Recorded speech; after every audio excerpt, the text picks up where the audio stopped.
जो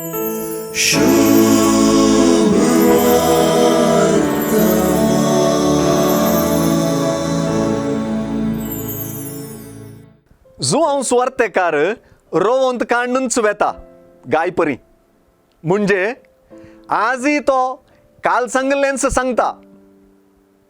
थोड्यांक खंयचें मात्र समजता सोड न्हू उंड्याच्या अचर्यांतली कुणां समजनात. जेजू कांड म्हणून समजना, जेजू जिविताचो उंडो म्हणून समजना, जेजूक खंयचें म्हळ्यार कितें म्हणून समजना. अशें तांची बशी रितीस उरली.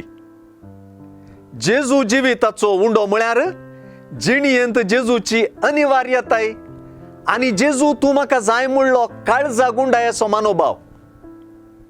जेजूक खंयचें म्हळ्यार सत मानचें.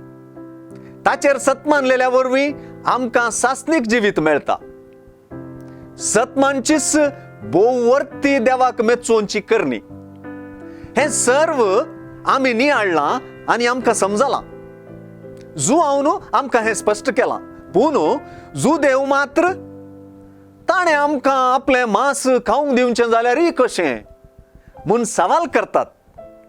ह्या सवालांत जेजूचें मांस खावंक तांकां मोन आसा म्हणून न्हय, बगार मोन ना म्हूण कळटा. तांचे लागीं जेजूचेर विश्वास ना म्हूण कळटा.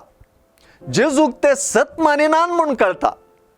पूण जेजून ह्या सवालाक दिवची जाप जेजून येदळूच सांगलें परत मती घाडटा. जेजू जिवंत बापान सर्गींत हांवन धाडलेलो.